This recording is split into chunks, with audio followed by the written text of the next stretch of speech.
قبر کی دو حالتیں نبی پاک علیہ السلام نے بیان فرمائی. ایک تو فرمایا یہ دوزخ کا گڑھا ہے، اور دوسرا فرمایا یہ جنت کا باغ ہے. دو صورتیں قبر کی بیان کی. ایک دوزخ کا گڑھا ہے. مجھے سیالکوٹ آنا تھا تو اب یہ تو نہیں نہ ہو سکتا تھا کہ میں پنڈی والی سڑک پہ چڑھ جاتا. سیالکوٹ آنا تھا تو سیالکوٹ کے رستے پر ہی چڑھنا ہے نا. تو کسی اور کا ہمیں نہیں کنفرم ہوتا کہ وہ کس سڑک پہ چڑھا ہے. اپنی قبر کو گڑھا بنا رہا ہے یا جنت کا باغ بنا رہا ہے. باقیوں کا شک ہوتا ہے، اپنا تو پاک ہوتا ہے نا. اپنا پتہ ہوتا ہے کہ میں کس رستے میں ہوں. تو یہ مجھے بھی پتہ ہے، آپ کو بھی پتہ ہے کہ قبر کے لیے ہم جو اعمال کر رہے ہیں وہ دوزخ کے گڑھے کی طرف ہے معاذ اللہ، یا اللہ کے فضل اور احسان کی جانب. اس پر سب خود شاہد ہیں، سب جانتے ہیں. انسان سب سے بڑا خود گواہ ہے اپنے اعمال پر. تو جنت کی جو مومن کے لیے حالت قبر کی حضور نے بیان کی وہ تو یہ ہے کہ روضۃ من ریاض الجنہ. مومن کی قبر قبر نہیں، باغ ہے. آپ تھوڑی دیر کے لیے غور کریں کہ مرنے کے بعد ہم چھوڑ کے آئیں گے تو کہاں چھوڑ کے آئیں گے؟ باغ میں. اور باغ بھی معمولی نہیں، جنت کے باغوں میں سے باغ. اور ایسا شاندار باغ کہ جس میں پہلی آنکھ کھلے گی تو زیارت ہی مدینے والے محبوب کی نصیب ہو. تو وہاں جاتے ہوئے لوگ گھبرائیں گے، ڈریں گے، پریشانی ہوگی. صرف یہ ہے کہ اپنے اعمال پر، اور اعمال سے مراد بھی لوگ یہ لے لیتے ہیں کہ شاید مجھے یہ کہا جا رہا ہے کہ آپ کام کاج چھوڑ کے مسجد چلے جائیں پکے پکے، یا کہا جا رہا ہے کہ آپ تجارت چھوڑ دیں. اعمال کرنے سے مراد یہ کہ آپ تسبیح لے لیں اور ہمہ وقت مسجد میں رہیں. ایسا کچھ نہیں ہے. دین کہتا ہے جو کام کر رہے ہو نا وہ دیانتداری سے کرو، یہی نیکی ہے. حضور علیہ السلام نے فرمایا تاجر بس سچ بول کے تجارت کرے، اس میں جھوٹ شامل نہ کرے، دھوکہ شامل نہ کرے، کرے تجارت ہی. اس کی آخرت کا منظر یہ ہوگا کہ جو سچ بول کے تجارت کرے گا اللہ تعالیٰ قیامت کے دن اسے نبیوں کے ساتھ جگہ عطا فرمائے. اپنا کام ہی ٹھیک کر کے کرے، اپنا کام ہی. وہ ہمارا آج کل مزاج ہے نا، ہمارے ملک میں جو کام سب سے زیادہ ہوتا ہے وہ تبصرے کرنے کا ہے، بہت زیادہ ہوتا ہے. اور اس میں ہم بڑے سارے، مجھے تو کبھی کبھی شک ہوتا ہے کہ شاید صحافیوں میں پہلا نمبر نہ آ جائے. ہم سب سارے ہی صحافی ہیں، سارے ہی تبصرہ کر رہے ہیں، سب کے پاس ہی اندر کی خبر ہے. سارے کہتے ہیں تین نہیں پتہ، میں تین دس ناسل میں. سب کے پاس خاص خبر ہے. میری طرح کا بالکل اناڑی آدمی بھی کہتا ہے میں پتے کی بات بتاتا ہوں بھلا ہونے کیا جا رہا ہے. سب خبریں. اس سے کیا نقصان ہوتا ہے؟ اس کا نقصان ہمیں یہ ہوا ہے کہ ہم نے دنیا میں اپنی صورت بگاڑی. جب خرابیاں ہی صرف بیان ہوں گی تو دنیا کیا سوچے گی؟ کوئی خیر کا آدمی نہیں. تبصروں پہ وقت گزاریں گے. اور پھر ٹھیک کس کو کرنا چاہتے ہیں؟ سامنے والے کو، اپنے آپ کو نہیں. یا ایھا الذین آمنوا علیکم انفسکم. اللہ فرماتے ہیں ایمان والو اپنی جان کی تو فکر کرو، کچھ اپنے اوپر بھی تو غور کرو، کچھ تھوڑی اپنی تربیت پر لوگوں کو ٹائم دیتے رہے، کچھ اپنے آپ کو بھی تو وقت دو. اپنے آپ کو بھی تو ذرا دیکھو کہاں پہنچ گئے. عزیز دوستو، تبصرے نہیں، عمل. اور پھر اس کا طریقہ یہ ہے، ایک دوست تبصرہ کرنا چاہ رہے تھے میرے ساتھ، تو میں کچھ تبصرے سے بچنا چاہ رہا تھا اس وقت.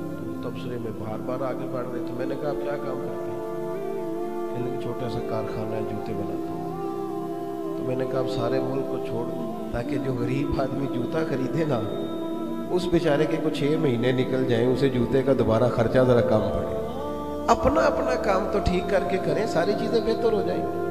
لیکن ہمیں اپنے کام سے زیادہ جب دوسرے کے کام کی فکر ہوتی ہے پھر اس میں کمزوری واقع ہوتی ہے. اسلام آخرت کا نقشہ دکھاتا ہے اور کہتا ہے تم یہاں بیٹھ کے عمل کرو آخرت کے لیے. تم یہاں بیٹھ کے جد و جہد کرو اپنی جنت کے لیے، اللہ کی رضا کے لیے. اور جو کام کرتے ہو اسے صحیح کر کے کرو. دیکھیں نا،